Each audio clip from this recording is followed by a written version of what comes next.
श्री सद्गुरु देवाय नमः।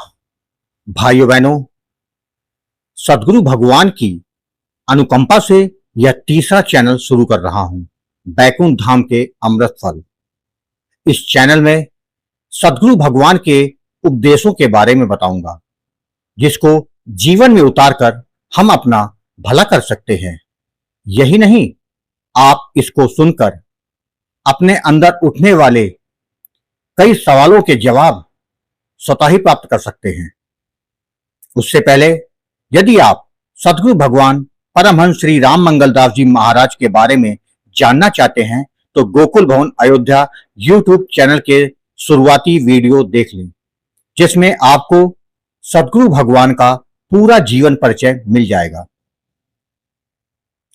सद्गुरु भगवान कहते हैं कि सादे कपड़े पहनो, सच्चाई से रहो, परिवार का पालन करो, किसी से बैर ना करो, सबके सुख दुख में शामिल रहो, बेईमान का अन्न न खाओ, इसका असर 21 दिनों तक रहता है, मरने पर नरक या प्रेत होना पड़ता है। तुम तकलीफ सह लो, दूसरों को आराम पहुंचाओ। अगर भिखारी दरवाजे पर आए तो उसे एक मुट्ठी भीख जरूर दो, खाली मत लौटाना। जब तुमको फुर्सत हो तब आधा घंटा जिस देवी देवता से प्रेम हो उसका जप करो। किसी की जीविका जाती है तो झूठ कह दो, वैसे झूठ ना बोलो, सब कुछ प्राप्त हो जाए। बेखता बेकसूर कोई गाली दे, तुम्हें रंज ना हो, उसके हाथ जोड़ दो, यह भजन खुलने की कुंजी है। भगवत प्राप्ति करने के लिए हमें कुछ बातों का विशेष ध्यान रखना पड़ता है, जिसकी जो सद्गुरु भगवान ने बताया है उसको मैं समझाने का प्रयास कर रहा हूं। सादे कपड़े पहनो, सच्चाई से रहो, मतलब बाहरी आडंबर, महंगे वस्त्र या दिखावा हमारे आध्यात्मिक उत्थान में बाधा है। जैसे एक साधु या संत सरल वस्त्र पहनता है, वैसे ही एक गृहस्थ को भी आंतरिक सच्चाई और बाहरी सादगी दोनों में संतुलन रखना चाहिए। आध्यात्मिक दृष्टिकोण से सादगी मन को शांत करती है और सच्चाई आत्मा को तेजोमय बनाती है। फिर वो कहते हैं परिवार का पालन करो, किसी से बैर ना करो। मतलब यह हुआ कि त्याग या साधुता केवल जंगल में जाने से नहीं होती, बल्कि अपने कर्तव्यों का निभाना भी एक तपस्या है। गृहस्थ होकर भी बैर भाव रहित प्रेमपूर्ण जीवन जिया जा सकता है और वही सच्ची साधना है। फिर आप कहते हैं सबके सुख दुख में शामिल रहो, मतलब मनुष्य केवल अपने लिए ना जिए, बल्कि समाज, परिवार और दूसरों के लिए भी संवेदनशील बने। जब हम दूसरों के जीवन से जुड़ते हैं तभी हमारा हृदय विशाल होता है। यही करुणा और भक्ति की जड़ है। फिर आप कहते हैं बेईमान का अन्न ना खाओ, इसका असर 21 दिन रहता है। मतलब भोजन केवल शरीर को नहीं, आत्मा को भी प्रभावित करता है। यदि अन्न गलत तरीके से कमाया गया हो, जैसे धोखा, हिंसा, छल या बेईमानी से, तो उसमें नकारात्मक ऊर्जा होती है।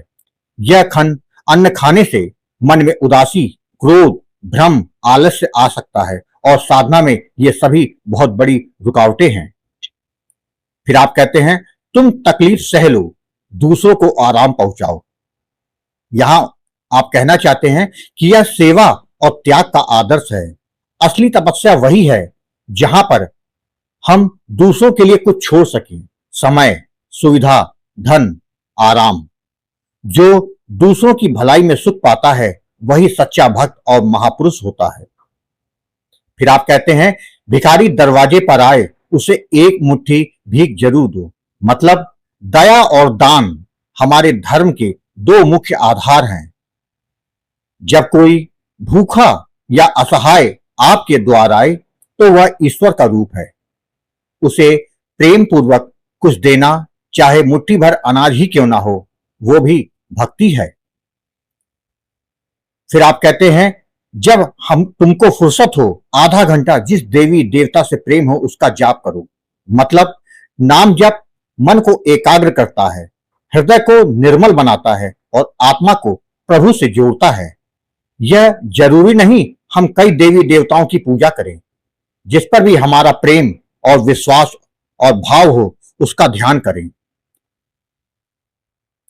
किसी की जीविका जाती है तो झूठ कह दो, वैसे झूठ ना बोलो। यहां सदगुरु भगवान कर्तव्य का विवेकपूर्ण झूठ और स्वार्थ से बोले गए झूठ में फर्क बता रहे हैं। यदि किसी की मदद के लिए, न्याय के लिए, जीविका बचाने के लिए सत्य को कुछ समय छिपाना पड़ जाए तो वह झूठ भी धर्म बन जाता है। आप कहते हैं बेखता बेकसूर कोई गाली दे तुम्हें रंज ना हो उसके हाथ जोड़ दो। मतलब यदि कोई बिना कारण गाली दे, अपमान करे तो भी उसे सम्मान दो, क्योंकि उसका व्यवहार उसके संस्कार हैं। लेकिन तुम्हारा व्यवहार तुम्हारी आत्मिक स्थिति दर्शाता है।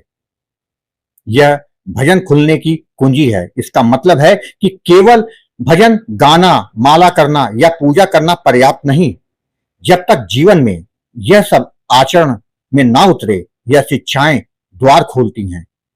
प्रभु के कृपा द्वार की भीतर की दिव्यता जागृत होती है और यही जीवन का सच्चा चार है। आपको यह वीडियो कैसा लगा है इसके बारे में कमेंट बॉक्स में जरूर बताएं। इस दास का प्रयास है कि आप अपने इसी जीवन में दुखों से मुक्ति पालें और भगवत प्राप्ति की ओर अग्रसर हो सकें, जिससे हमारा यह मानव जीवन सफल हो सके। आप हमारे दूसरे चैनल गोकुल भवन अयोध्या तथा भक्त और भगवंत को एक बार जरूर देखें। जय जय सीताराम।